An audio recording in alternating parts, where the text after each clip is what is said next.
Les nuits vous paraissent longues, vous ressentez de la frustration, du stress, du mal à dormir, vous êtes à bout. Détendez-vous.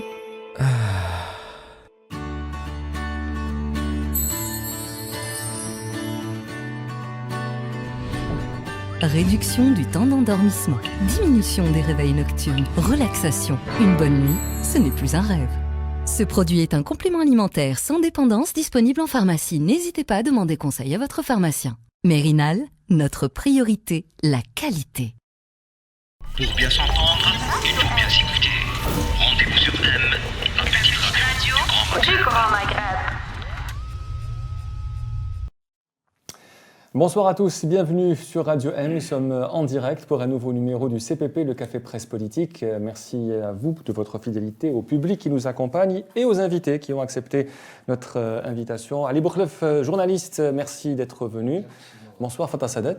Bonsoir, Azul Fellaouen, et merci pour l'invitation. Merci d'être venu et bonsoir Hassena Oussedir, directrice d'Amnesty International Algérie. Merci d'avoir répondu à la question de notre invitation. Alors, on va parler de manière générale des droits de l'homme en Algérie. D'abord parce qu'aujourd'hui, Amnesty International a préparé et a présenté son rapport annuel sur la situation des droits de l'homme en Algérie et dans le monde. Et parce que vous avez fait une série de constats alarmants aujourd'hui. Et à la fin, il y a eu des recommandations, il y a eu des demandes, on peut en parler parce que ça nous concerne tous. Vous avez dit qu'aucune personne ne doit être arrêtée pour avoir exprimé une opinion. Vous avez demandé la publication des rapports d'enquête sur la mort de Mohamed Tamal Kamadine Fakhar et Ramzi Yetto. Vous avez demandé l'abrogation de tout décret et réglementation qui portent sur des interdictions de manifester dans des zones spécifiques. Vous avez demandé aussi à la police de ne pas utiliser la force excessive contre les manifestants.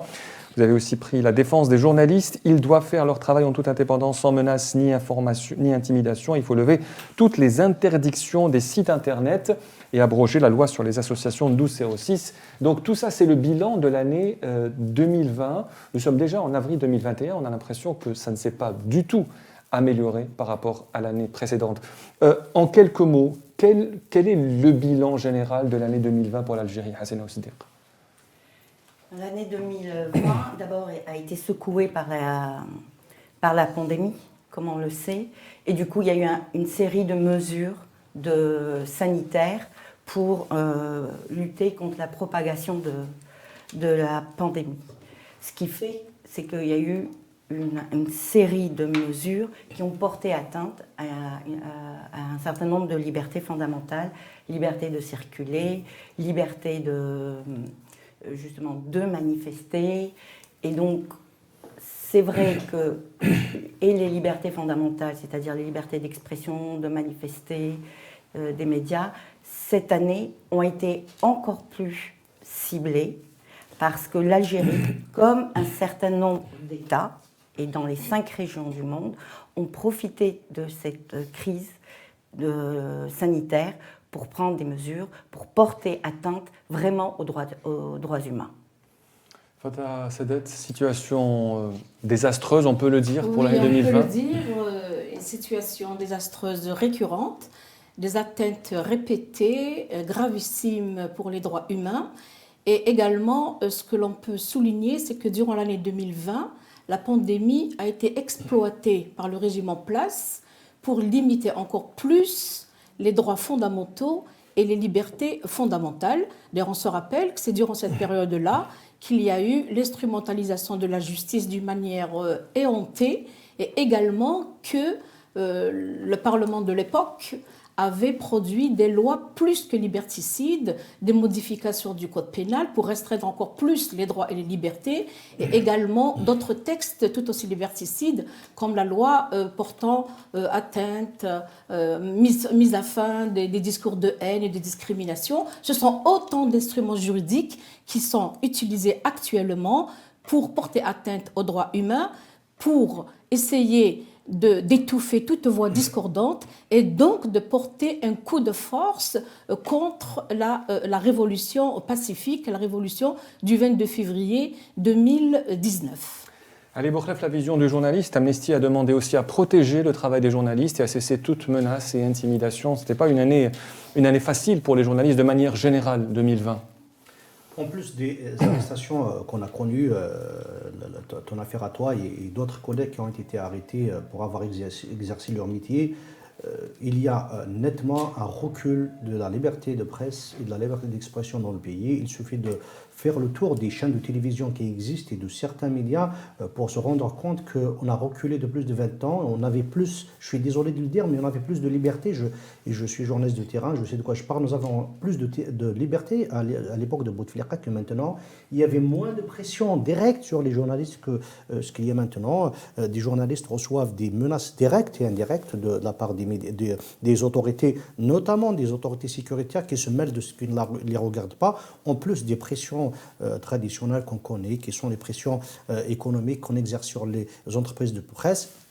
Et bien entendu, les arrestations arbitraires qui touchent souvent les médias, d'autant plus que, comme je le disais tout à l'heure, les autorités actuelles ne reconnaissent même pas cette liberté et font souvent l'amalgame entre la liberté d'expression et ce qu'ils appellent l'atteinte à l'unité nationale ou l'atteinte à la souveraineté de l'État. Et il y avait, par exemple, plus de débats pendant les dernières années de Bouteflika que ce qu'on connaît maintenant. À l'époque, on pouvait s'exprimer d'une manière plus restrictive, mais beaucoup plus libre que celle que nous connaissons maintenant sur les chaînes apparentées au pouvoir et sur les journaux. Actuellement, il y a 2-3 journaux qui se permettent de rapporter parfois les activités de l'opposition. Le reste, ils ne font que rapporter les activités du pouvoir. C'est ce que font toutes les chaînes de télévision sans exception, peut-être à la différence d'une ou de deux chaînes qui ne sont pas très suivies, mais le reste, malheureusement, est complètement bridé, en plus de ce que subissent les sites d'information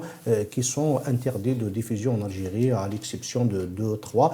Et malheureusement, ils sont en train de faire la promotion ces derniers temps de certains médias qui sont affiliés au pouvoir, qui sont créés récemment pour probablement capter la publicité publique qui est interdite aux médias libres. Il est clair que 2020 est une année noire dans de la liberté de la presse en Algérie.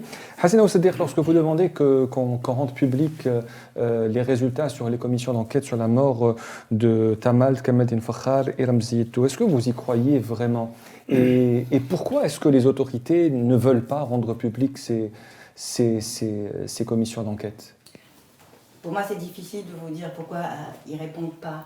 Mais par contre, ce qu'il faut quand même retenir, c'est que les autorités se sont engagées à chaque fois à mener des enquêtes. Donc, il est de notre mandat, je crois, de tout citoyen, journaliste, avocat, de rappeler les engagements de l'État. Et ça, c'est rendre publiques ces enquêtes, faire justice, et donc toutes les personnes, les responsables, les traduire en justice, dans le cadre de procès équitables, sans avoir recours à la peine de mort. C'est important parce que c'est aussi lancer un message clair et net pour les prochaines violations qu'il peut avoir. Donc que tout abus va être sanctionné. Donc ça, c'est très important pour l'avenir. Et deuxièmement, on a bien vu qu'une demande forte des Algériennes et des Algériens qui sortent dans les rues, c'est un état de droit.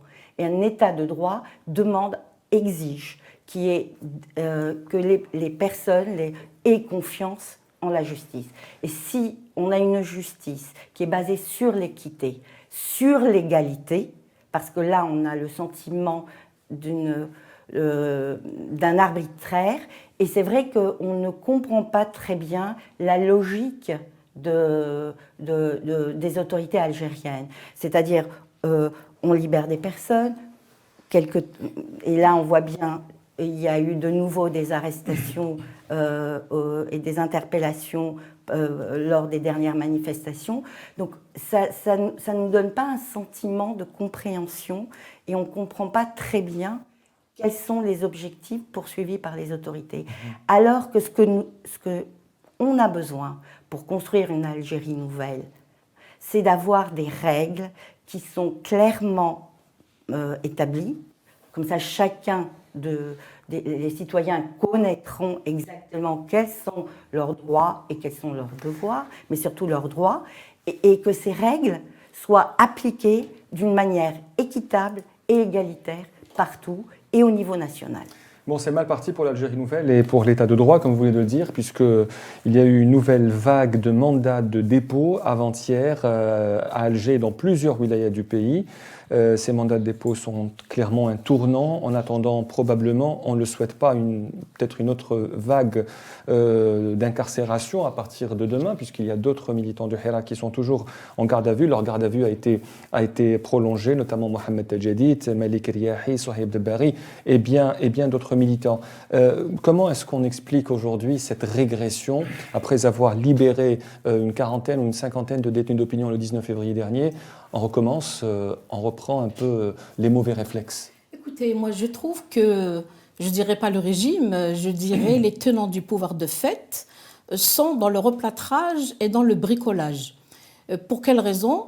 Leur seul souci au fait, c'est de faire passer leur feuille de route. Et leur feuille de route, elle est claire, nette et précise, ils ne s'en cachent même pas. Le seul désir qu'ils ont, ils font tout pour y arriver, c'est de perdurer, c'est de rester aux commandes de l'État, c'est de continuer à dilapider les deniers de l'État, c'est de continuer à violer la souveraineté populaire. Donc là, au vu de ce qui s'est produit depuis le 22 février 2019, où le peuple entier est sorti dans les rues pour dire à ce que le système s'en aille, à ce qu'il retrouve sa souveraineté, à ce que la justice soit indépendante, à ce qu'il y ait un état de droit, parfois de manière épisodique, les tenants du pouvoir de fait essaient de reculer un tant soit peu. Mais ce sont des reculs qui ne touchent pas à l'essentiel. L'essentiel, c'est qu'ils restent aux commandes, c'est qu'ils continuent à présider aux destinées de l'Algérie. Et là, on a vu, comme vous l'avez si bien dit, que dernièrement, il y a eu des libérations, mais pas de tous les détenus d'opinion. D'ailleurs, vous avez été libérés dans ce cadre-là. Et même si on était satisfait de ce qui s'était produit, que des citoyens qui n'ont rien fait ont été libérés, mais c'était également au détriment de la règle de droit, au détriment de la loi, au détriment de la Constitution et au détriment des lois de la République. Maintenant, ce à quoi nous sommes en train d'assister, nous assistons, mais ce n'est pas un fait nouveau, c'est le même phénomène qui s'est produit depuis février 2019 à nos jours, c'est les atteintes, les restrictions aux libertés et aux droits fondamentaux de toute l'Algérie, c'est les violations récurrentes de la Constitution algérienne. Donc il y a eu, ce que vous êtes en train de dire, une utilisation excessive du recours d'abord aux arrestations, et on l'a bien dit que manifester, c'est une liberté fondamentale, et en plus elle est garantie par la loi fondamentale du pays qui est la Constitution. Avoir une opinion divergente, ça rentre dans le cadre de la liberté d'opinion qui est également consacrée par la loi fondamentale du pays.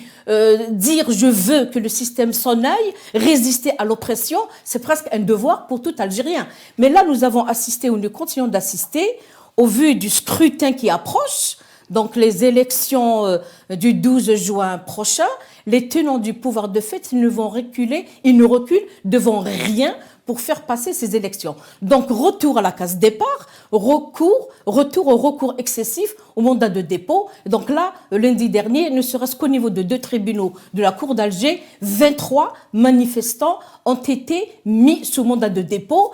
Et ce qui a été également ordonné par le procureur de la République, c'est des mesures d'instruction. Ça veut dire que les dossiers sont devant le juge d'instruction. Et quand on dit instruction, pour des faits, pour des chefs d'inculpation très très graves, c'est que le dossier peut rester au minimum 4 mois devant le juge d'instruction. Donc là, c'est un retour à la violence instrumentalisée, le recours excessif donc à l'instrumentalisation éhontée de la justice. Et donc, ça ne peut être qu'une autre atteinte très très grave contre la volonté populaire. C'est le retour au mauvais réflexe. Ali Boukhlef, il n'y a toujours pas de dépénalisation du Hirak, comme l'a demandé notamment la politologue Amel Boubkel. On continue d'arrêter les gens pour délit d'opinion et pour avoir manifesté, puisque les gens qui ont été mis sur mandat de dépôt dimanche, ce sont ceux qui ont manifesté samedi. Absolument. Donc, absolument. Et on aurait dit que le Hirak ne dérange pas. Donc, ça non, continue... il est béni en plus. C'est pas qu'il ne dérange pas, donc, il est béni.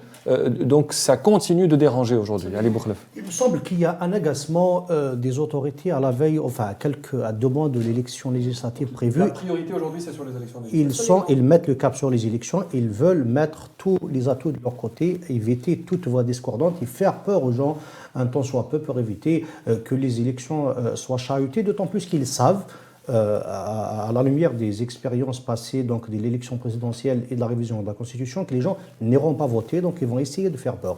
D'autant plus qu'ils ont peur maintenant qu'il y ait une multiplication des actions de protestation, qu'on ne se limite plus à vendredi comme c'était le cas auparavant.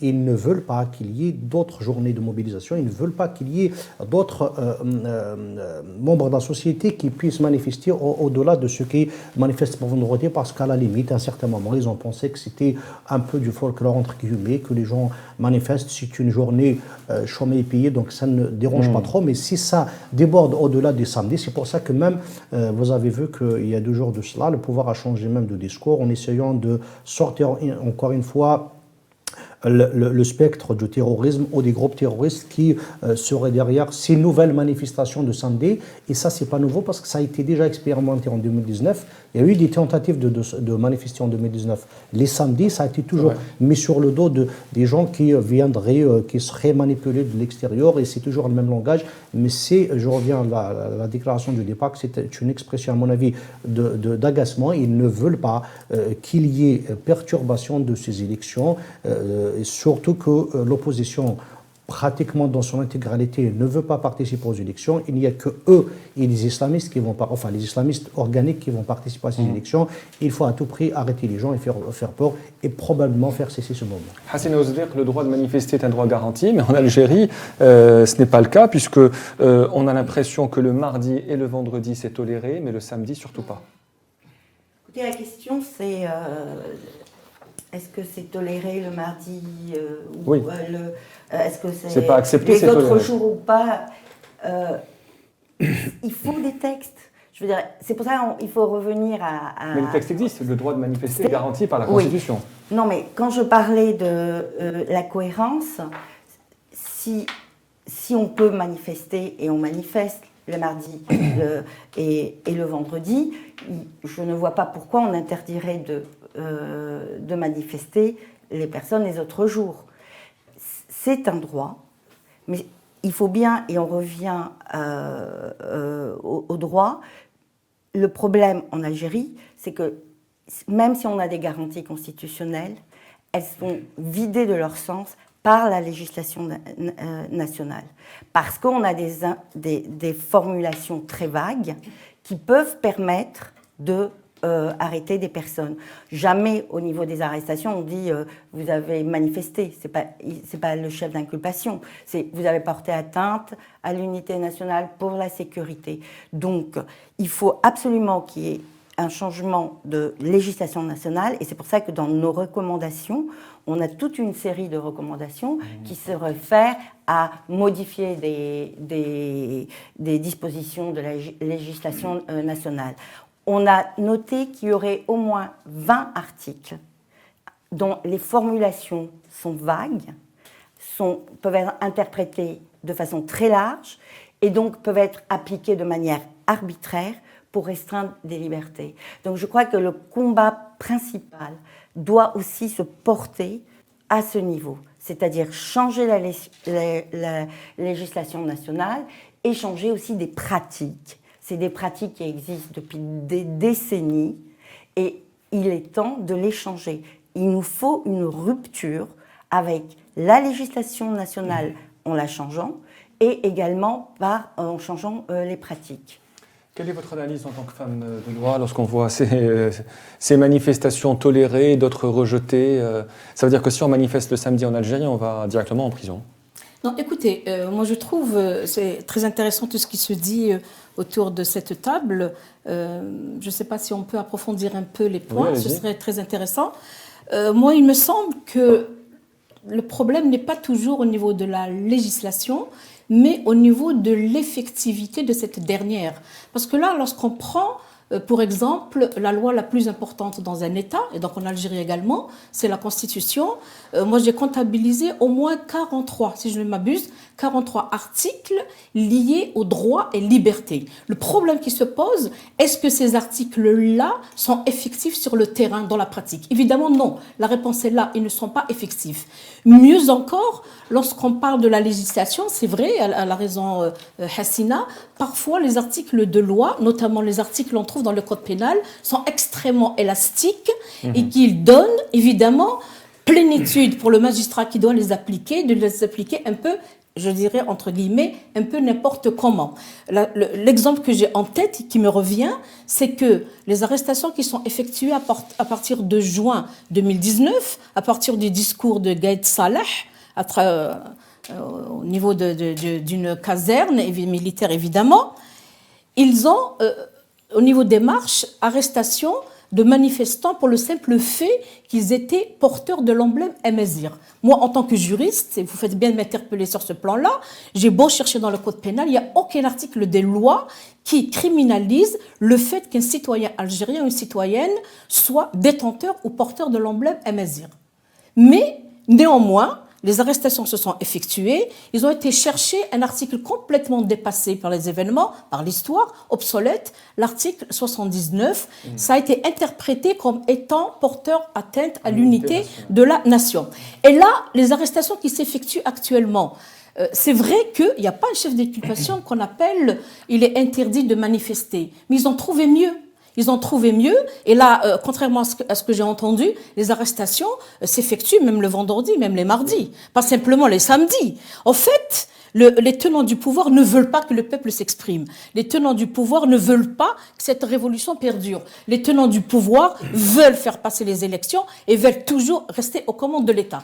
Donc là, s'il n'y a pas une interdiction de manifester, parce que le code pénal ne porte pas cette interdiction, ils ont trouvé mieux. Ils ont trouvé que le fait de manifester, c'est porter atteinte à l'intégrité du territoire national.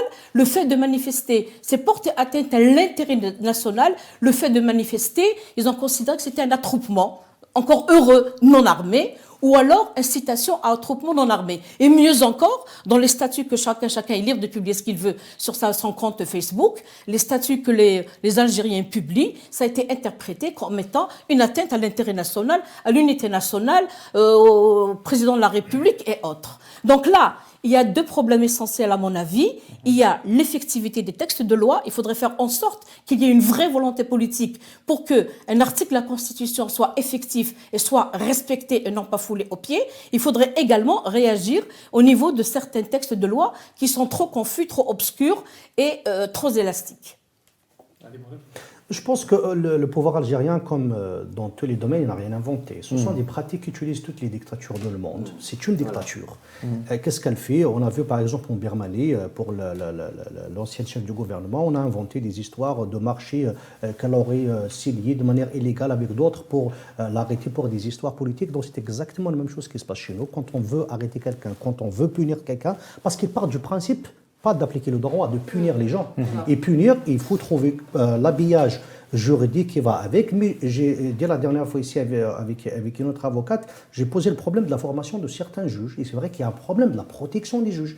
Je sais qu'il y a des juges compétents, il y a des juges qui veulent appliquer la loi, mais il y a un problème de protection matérielle et juridique de ces juges-là, parce que dans certains procès, ça tourne carrément au vaudeville. Et quand vous voyez qu'un juge, il sait que le droit, il sait qu'il est en train de violer le droit, il est en train d'appliquer une loi qui n'existe pas, mais il le fait parce que, pour faire plaisir à ceux qui l'ont nommé, ou parce qu'il a peur d'être déménagé ou d'être dégagé. J'ai vu par exemple dans un procès d'un homme politique, la juge lui dire « mais pourquoi vous déclarez ?» Mais elle lui dit « madame, c'est mon travail, c'est ma fonction, je suis politique, je déclare, je fais des déclarations, je suis un homme politique, le pouvoir est en place, il fait de la politique, on fait un échange, on fait un débat politique. » Mais les gens, soit ils sont mal formés, dans certains cas, ils ne savent même pas ce qu'ils font. Sur les affaires, par exemple, d'inscription sur les réseaux sociaux, il y a des gens, il y a des juges qui vous disent « mais vous êtes qui pour écrire? Mais pourquoi je n'écrirai pas? Je suis un citoyen. » Mais c'est un langage sécuritaire qui se transforme parfois dans certains tribunaux, et ça inquiète beaucoup plus que la pratique. Il faut aussi préciser. Le même juge qui a libéré Mohamed Tajadid et les autres il y a une semaine, sans aucune inculpation, c'est le même qui a prononcé hier la vingtaine de mandats de dépôt. 13 mandats de dépôt. Voilà. Donc c'est le même juge qui a une semaine. C'est le même magistrat, effectivement, et ce sont les mêmes faits, parce qu'en fait, ces personnes, ces manifestants, ces citoyens ont été arrêtés parce qu'ils ont manifesté le 3 avril, un samedi 3 avril. Voilà. C'est le même juge qui a condamné Karim Tabo à 2 ans de prison, qui a signé sa libération par la suite. Effectivement. Sur un côté téléphone. Effectivement. Donc c'est toujours les mêmes pratiques. Et puis la trace des politiques dans cette affaire est flagrante. parce qu'on libère en contingent, entre guillemets, on libère et on arrête en groupe. Ça veut dire qu'il y a une instruction d'arrêter les gens, de mettre les gens en prison, et parfois sur des futilités. Bon, c'est vrai qu'il y a des jeunes qui, parfois, sont un peu dans l'excès verbal de verbiage, mais ça ne mérite pas la prison, ça n'existe nulle part au monde. On arrête les gens pour de la parole, même si c'est de l'insulte. On n'arrête plus les gens pour ça. On fait une amende, on fait un sursis, je ne sais pas comment ça se fait dans les pays démocratiques, mais on n'arrête plus les gens pour ça. Mais les gens ne font même pas la différence entre ce que c'est critiquer ou s'attaquer à des gouvernants et commettre un crime. Parfois, les peines équivalent à celles des crimes de corps. C'est hallucinant.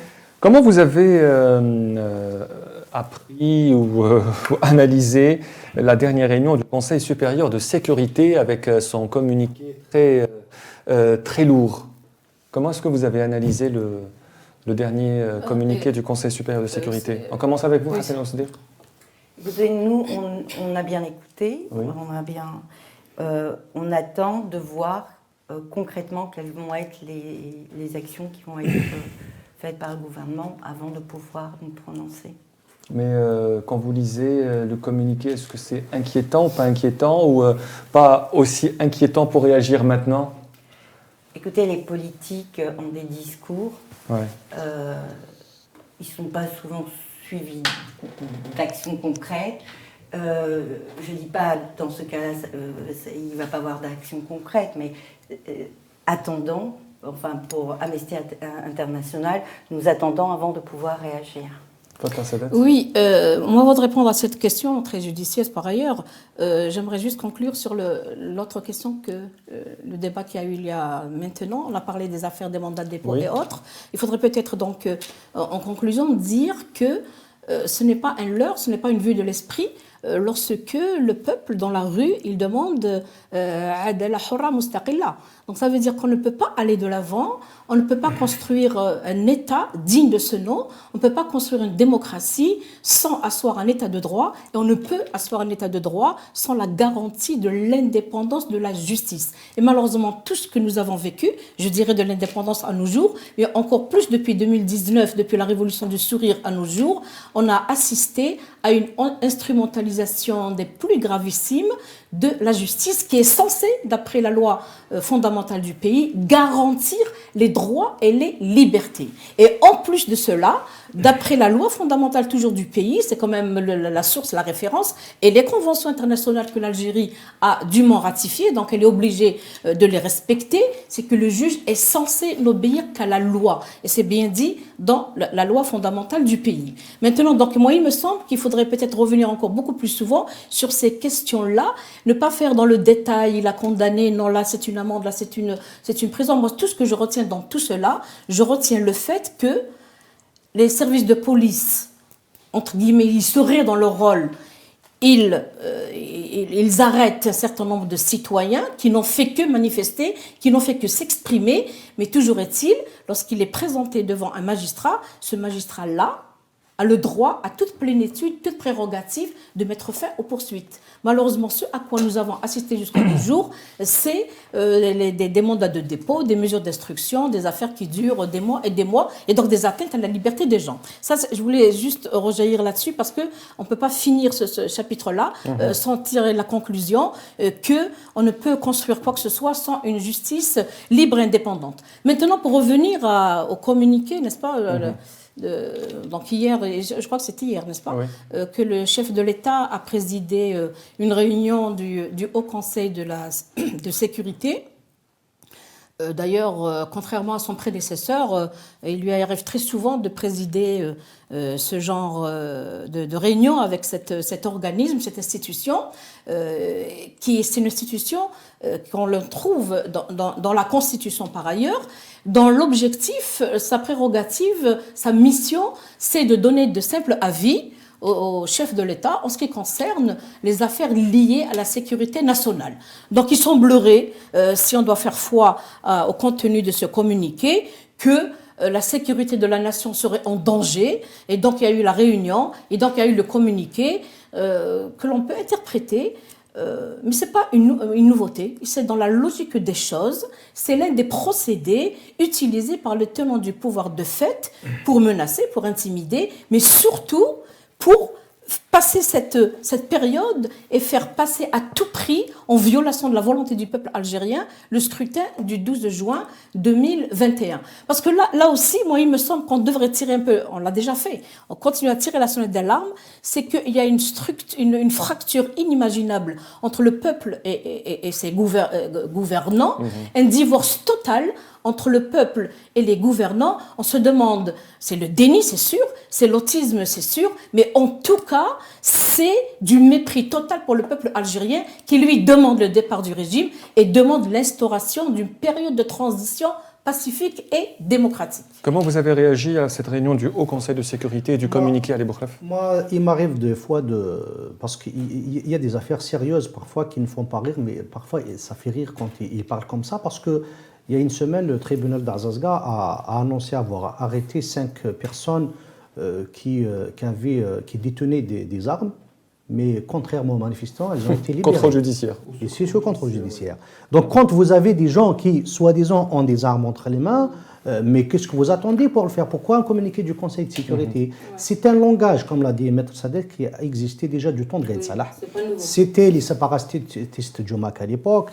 Et par la suite, c'était des groupes terroristes. Je ne dis pas que les groupes terroristes ou d'autres partis n'essaieraient probablement pas d'influencer, mais c'est dans l'ordre naturel des choses, dans toutes les manifestations du monde entier. On nous a sorti cette histoire lorsqu'il y a eu le drame de Gardaïa en 2015. On accusait des partis étrangères, le Maroc ou je ne sais qui, d'être derrière ces affaires. Et puis, durant les années du terrorisme, et puis plus récemment, quand il y a eu des manifestations, à chaque fois qu'il y a des problèmes, on accuse des partis étrangères ou des partis tierces. Je rappelle seulement que ceux qui sont en prison actuellement, des proches de Gaïd Salah à l'époque, du régime de l'époque, ils sont tous soit arrêtés, soit accusés de haute trahison, soit ils se sont même faits avec des documents officiels de l'État. Vous parlez de Wassini Bouazza? Je parle de Wassini Bouazza, je parle de Gardmet Ponouera, je parle d'autres aussi qui étaient la garde prétorienne de Gaïd Salah à l'époque, qui accusaient les partis, les séparatistes, je ne sais qui, de trahison, alors que ce sont des gens qui étaient proches de lui, qu'il était. Aujourd'hui encore, on a accusé récemment des ministres d'avoir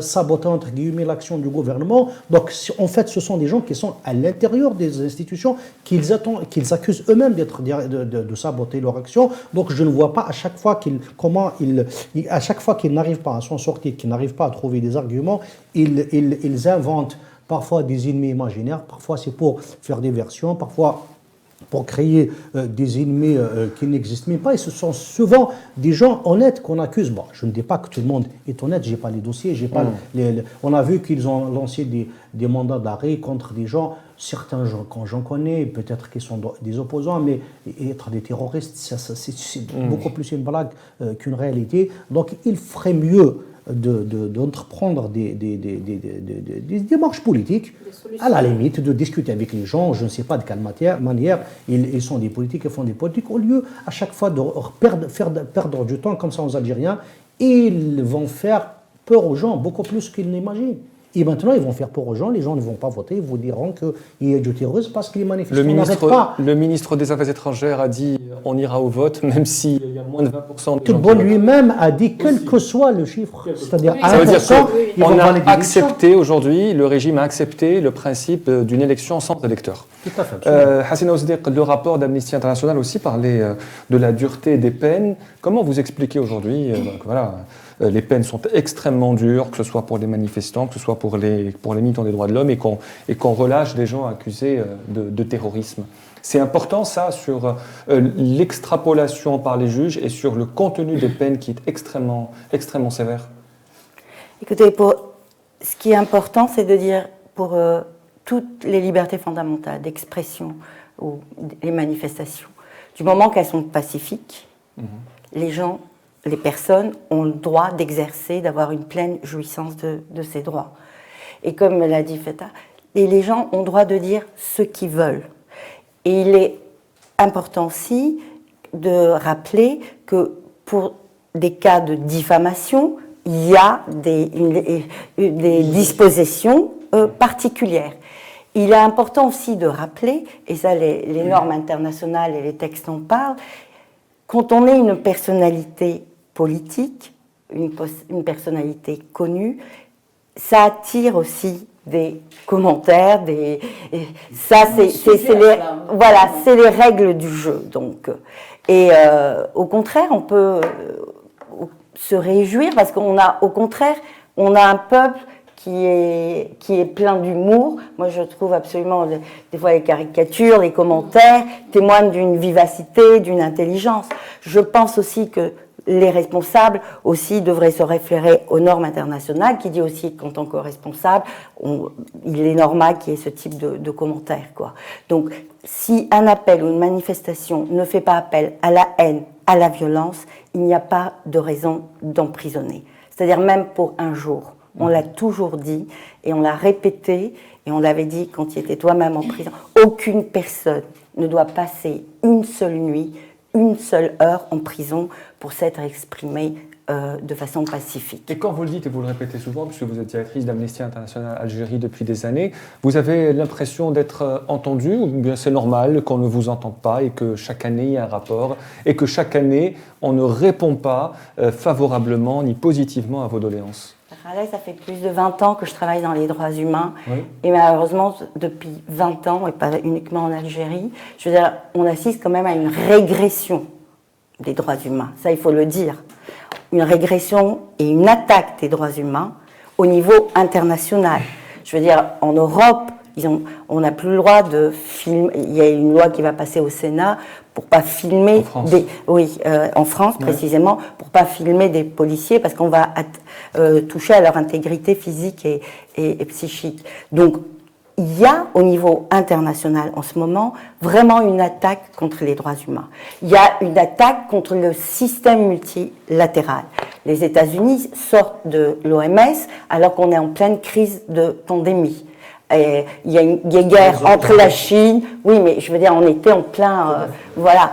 Et alors qu'on avait besoin d'une organisation internationale qui fasse face à cette crise qui a entraîné quand même plus de 1,8 million de morts en une année, quoi. Donc les leaders au niveau en ce moment, les gouvernements en ce moment ne sont plus à la hauteur de ces enjeux. Et Amnesty a pu gagner des batailles parce que on a mené des campagnes de dénonciation, de dialogue avec les autorités, mais pendant des décennies. Je veux dire, il a fallu 20 ans, 30 ans de travail pour commencer à voir les premières avancées concernant la peine de mort. Donc notre travail, on ne se pose pas la question, ils ne nous répondent pas « j'arrête ». Nous continuerons à avoir les mêmes demandes. Et nous invitons vraiment aussi l'opinion publique à avoir le même combat, c'est-à-dire les mêmes revendications, les mêmes demandes doivent être demandées de façon régulière, constante, et je pense qu'on va les obtenir un jour ou l'autre. Et ça, en plus, c'est très important de ce combat sur les libertés fondamentales, hein, parce que l'après-pandémie aussi risque d'être très dur. Il y a aussi une crise économique au niveau international. Un grand nombre de personnes ont été touchées par rapport aux revenus, aux droits du travail. Donc c'est important. Donc il est aussi important que ces libertés soient vraiment promues, défendues, respectées, pour que la société et que les États, et donc l'État algérien, puisque nous sommes ici, l'État algérien entreprenne vraiment de reconnaître que la société civile, hein, c'est un atout pour faire face à ces défis. Donc, c'est très important que justement ces dissidences ne peuvent être qu'une valeur ajoutée dans tous ces enjeux. Donc oui, nous continuerons à les demander. Je ne sais pas si je verrai quand est-ce qu'on va obtenir victoire, mais simplement il faut continuer. Et vous allez le faire avec une nouvelle secrétaire générale, puisque Amnesty International a une nouvelle secrétaire générale en la personne de Agnès Calamard. Ouais. C'est quoi sa vision des choses à fond sur les droits de l'homme, ou est-ce qu'il y aura un changement de trajectoire pour Amnesty International maintenant? Non, absolument pas. Agnès a déjà travaillé à Amnesty International, donc et puis ces dernières années, Elle a été courageuse dans ses positions pour la défense des droits humains. Donc, au contraire, on est très content de l'avoir de nouveau à nos côtés. Et pour Amnesty International, comme il est dit dans ce rapport annuel sur le bilan de l'année 2020, nous nous sommes fixés comme objectif à des fortes recommandations au niveau de la communauté internationale, justement pour que la reprise économique soit basée sur les droits humains et pas sur des intérêts économiques ou national où chaque État tire de son côté. Donc nos objectifs qui sont déjà définis, c'est les recommandations au niveau de la communauté internationale, et au niveau de l'Algérie, il est évident que sur les libertés fondamentales, sur la justice, c'est des points très important, parce que, comme on l'a déjà dit, un État de droit ne peut pas se construire s'il n'y a pas le respect des libertés fondamentales, s'il n'y a pas l'indépendance et l'équité dans la justice et l'égalité. Parce que ça aussi, sur l'année 2020, il faut aussi, et j'aimerais quand même en parler parce que c'est important, il y a eu quand même augmentation des violences à l'encontre des femmes dans le monde entier, et notamment en Algérie. On a eu une mobilisation sur les réseaux sociaux. Les associations des droits des femmes se sont vraiment mobilisées. Et là aussi, aucune réaction des autorités algériennes. Silence radio. Alors que les femmes se sont trouvées enfermées, c'est pour ça que c'est important, les mesures de confinement, se sont retrouvées enfermées avec leur agresseur, sont souvent possibilité même de téléphoner, puisque c'est enfermé, sans qu'il y ait la possibilité de sortir et de connaître des centres d'accueil où on peut se réfugier.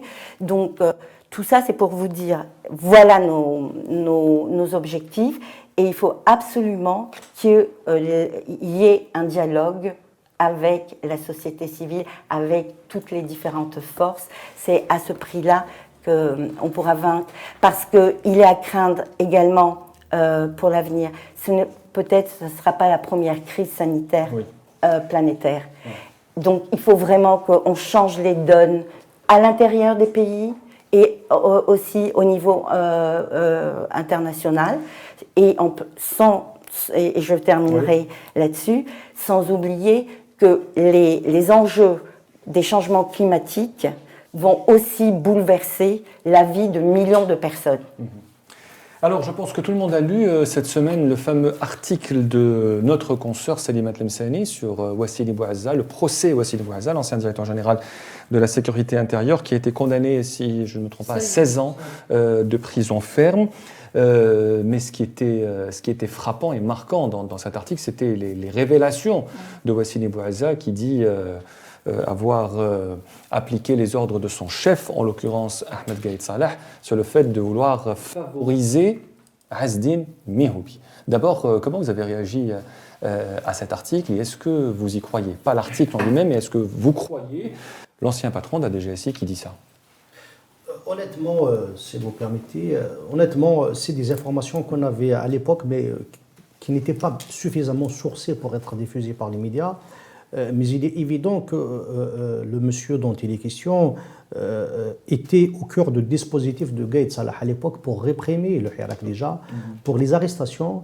Et c'est lui qui aussi créait toutes les sources de division. Ziaro Kabil, il a même organisé une réunion à Mostaganem pour, soi-disant, le terme zouave, c'est lui qui l'avait inventé, qui lui avait insufflé aux médias proches du pouvoir. C'est lui qui avait accusé, enfin c'était leur dispositif qui avait accusé l'Khdar Bourga, Allah yarhamou, d'être un faux moudjahid. C'est lui qui avait accusé Khalid Drani d'être un agent de la France. C'est lui qui avait accusé aussi Karim Tabo de travailler pour le Qatar. Et j'en passe, si je peux. C'est lui qui avait accusé le RCD d'être à la solde de je ne sais quelle organisation, puisqu'il participait aux manifestations. C'était à ce moment-là que les grandes atteintes aux libertés individuelles étaient commises, et c'était Wassili Bouazza qui était au cœur de ce dispositif, celui qui était à la tête de la sécurité intérieure, et ce corps-là avait à l'époque un rôle très important lors des élections législatives. On se rappelle plutôt présidentielle, plutôt de 2019. On ne sait pas. Présidentielle, à l'époque, on se rappelle qu'il y avait une lutte acharné qui sortait même au grand jour à un certain moment, puisque le directeur de la campagne de Abdelmajid Tebboune à l'époque, Mohamed Lagab, qui est exclu du dispositif actuellement, déclarait publiquement que des officiers sont en train de dire que l'armée se tenait à Azdine Mehoubi. On se rappelle aussi que des walis avaient reçu des instructions pour encourager l'élection de Azdine Mehoubi. On se rend maintenant compte que c'est venu de l'intérieur du cœur du pouvoir. Et on sait maintenant qui donnait ces ordres-là. On ne connaît pas exactement les finalités et les objectifs, mais on sait maintenant que l'élection était arrangée, était organisée par l'institution militaire et les candidats étaient promus par l'institution militaire. L'autre preuve, au-delà de Kabouaza, c'est que les autres candidats, les candidats perdants, ont applaudi sans faire de commentaires. Ils avaient refusé de faire de commentaires. Ils ont dit qu'on ne fait pas de commentaires parce qu'ils savaient que c'était une élection arrangée. Je ne connais pas les chiffres exacts.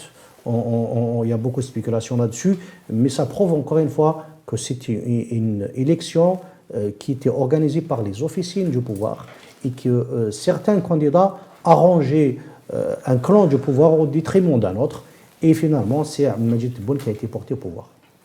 Écoutez, moi je trouve que c'est inénarrable, cette affaire a un avantage très important pour nous tous, l'avantage de dévoiler une vérité et une réalité que tous les Algériens connaissent.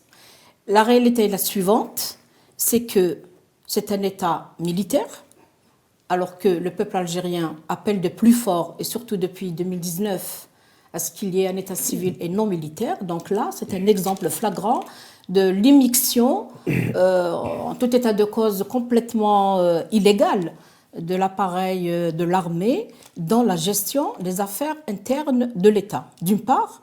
Et la deuxième réalité que dévoile cette inénarrable affaire, c'est que comment se passent les scrutins. Donc c'est la fraude, une fraude électorale inimaginable. Et par ailleurs, ce n'est pas une surprise, puisque déjà l'actuel président de l'ANI, donc l'autorité nationale indépendante des élections, lui est arrivé d'avoir dit que depuis l'indépendance à nos jours, il n'y a pas eu d'élection libre, d'élection transparente. Alors ce qui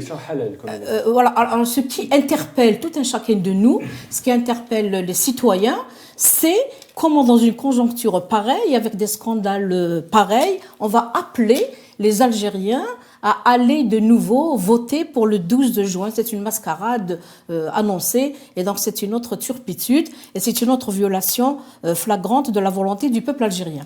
Moi, j'aimerais, indépendamment de cela, mais là, c'est des réalités que nous connaissons déjà, ce n'est même pas la peine, à mon sens, de s'y appesantir. Donc, c'est juste pour donner, démontrer le bon fondement des aspirations du peuple algérien qui dit Doula Madaniya Machi Askariya, également Makash l'intikhabat mal isabat. C'est vraiment le cas de le dire. Je voudrais réagir parce que j'ai pas eu le temps de le faire, si tu permets, Khaled. Sur ce qui a été dit, je peux ? Oui, allez-y. Merci. Sur ce qui a été dit tout à l'heure, moi, il me semble, lorsque Hassina avait parlé des arrestations, les mandats, etc., moi, ce qui m'interpelle et ce qui inquiète, et je crois que c'est tout un chacun de nous qui est inquiété par cela, c'est que la violence policière est banalisée. Dans la mesure où, lorsqu'on arrête un nombre important de manifestants, on les garde pendant des heures durant dans un commissariat, ils sont libérés ou relâchés vers minuit, 1h du matin. On ne sait même pas dans quel commissariat. Alors le problème qui se pose, alors on se dit, il va être libéré, donc c'est déjà demi-mal l'essentiel, il ne va pas être présenté, il ne va pas être coffré, il ne va pas être sous mandat de dépôt, il n'y aura pas une instruction et autres. Et là c'est grave, c'est très très grave pour la simple raison que déjà si ce texte fondamental de l'Algérie, la Constitution, a une certaine valeur, il y a quand même une disposition qui dispose clairement que pour arrêter quelqu'un, il faut un motif valable. Et mieux encore, lorsque quelqu'un est arrêté et relâché, il a le droit de demander réparation. On n'arrête pas, il s'agit d'une personne humaine. Et la personne humaine est inviolable. On n'arrête pas parce qu'on veut arrêter, parce que sa tête ne nous plaît pas, etc. Donc là, c'est grave.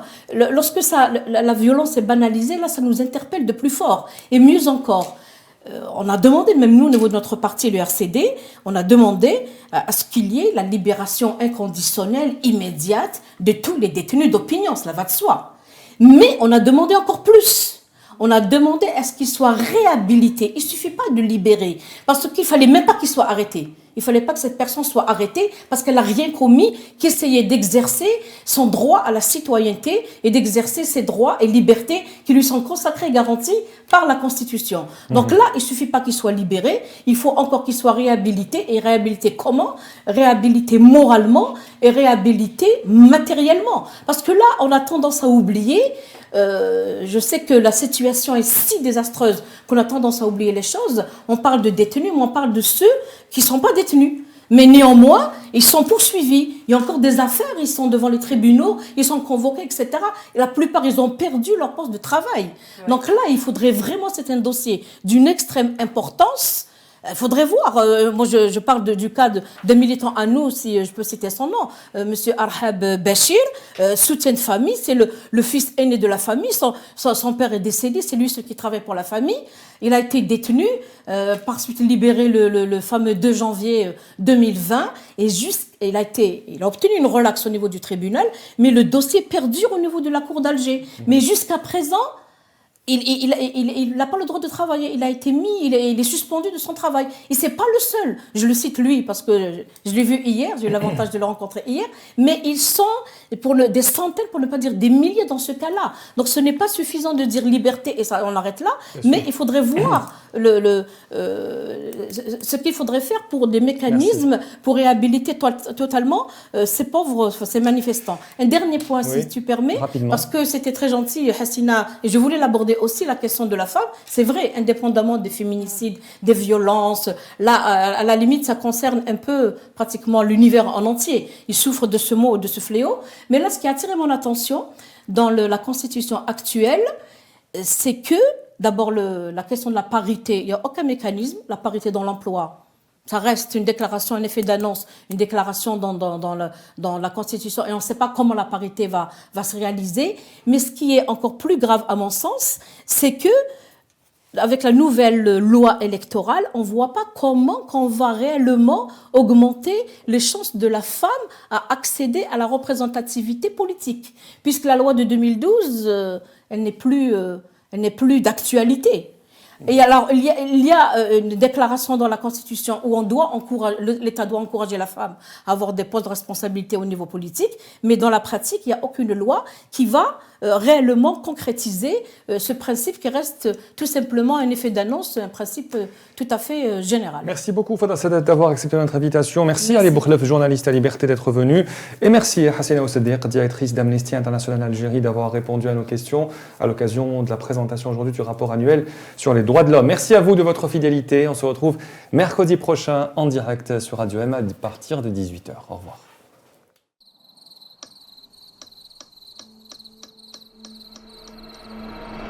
Les nuits vous paraissent longues, vous ressentez de la frustration, du stress, du mal à dormir, vous êtes à bout.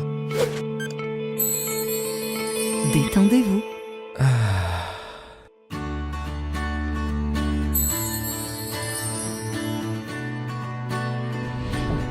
Réduction du temps d'endormissement, diminution des réveils nocturnes, relaxation. Une bonne nuit, ce n'est plus un rêve. Ce produit est un complément alimentaire sans dépendance disponible en pharmacie. N'hésitez pas à demander conseil à votre pharmacien. Mérinal, notre priorité, la qualité. Pour bien s'entendre, il faut bien s'écouter.